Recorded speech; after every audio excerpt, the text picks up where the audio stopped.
Beef നിരോധനത്തെ പിന്തുണച്ച സുരേഷ് ഗോപി ഗോവധ നിരോധനം കേരളത്തിൽ നിയമമായാൽ ഒരു പൗരൻ എന്ന നിലയിൽ അത് അനുസരിക്കുമെന്ന് സുരേഷ് ഗോപി പറഞ്ഞു. ഞാൻ ഒരു പൗരൻ എന്ന നിലയ്ക്ക് നിയമം എന്താണോ അനുശാസിക്കുന്നത് അത് ഞാൻ അനുസരിക്കും. അല്ല, അതൊന്നും എനിക്കറിയത്തില്ല. നടപ്പിലാക്കിയാൽ അനുസരിക്കും. അല്ലെങ്കിൽ ഞങ്ങൾ ആരും കഴിക്കാറില്ല. ഞങ്ങളുടെ വീട്ടിൽ ഇത് കേറ്റാറുമില്ല.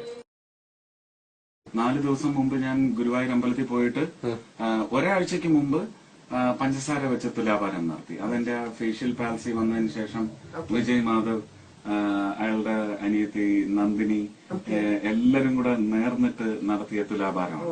അന്നേരം അവിടെ ഞാൻ പൈസ അടച്ചത് 97 കിലോഗ്രാം പഞ്ചസാരക്കാണ്. അപ്പൊ എനിക്ക് ഭയങ്കര വിഷമമായി. അയ്യോ, 94 97 പോയോ? 4 ദിവസം കഴിഞ്ഞ് വീണ്ടും അവിടെ എത്തി തീർത്ഥം കൊണ്ട് തുലാഭാരം നടത്തി. അപ്പോഴും 97 തന്നെയാണ്. ഈ 94 കുറച്ച് താഴണമല്ലോ, അതുകൊണ്ട് കുറച്ച് കൂടുതലാവുമല്ലോ എന്തായാലും എന്ന് പറഞ്ഞോടാ. അത് അവര് ചിലപ്പം സുരേഷ് ഗോപിയല്ലേ വിഷമിപ്പിക്കേണ്ടെന്ന് വിചാരിച്ച് 99 97 ആയിട്ട് പറഞ്ഞതാണെങ്കിൽ, അപ്പൊ ഈ ഒരു ഗ്രോത്ത് എന്ന് പറയുന്നത് ഈ നവംബർ 5ന് ഒരു ഷോയ്ക്ക് വേണ്ടി സൂറിക്കിൽ പോയിട്ട് അവിടെ ബീഫും പോർക്കും മാത്രമേ ഉള്ളൂ. പോർക്ക് തുടർന്ന് പ്രശ്നമില്ല.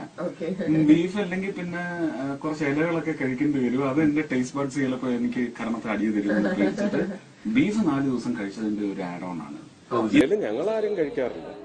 ഞങ്ങളുടെ വീട്ടിൽ ഇത് കേറ്റാറുമില്ല. ബീഫ് 4 ദിവസം കഴിച്ചതിന്റെ ഒരു ആഡ് ഓൺ ആണ്. ഞങ്ങൾ ആരും കഴിക്കാറില്ല. ഞങ്ങളുടെ വീട്ടിൽ ഇത് കേറ്റാറുമില്ല.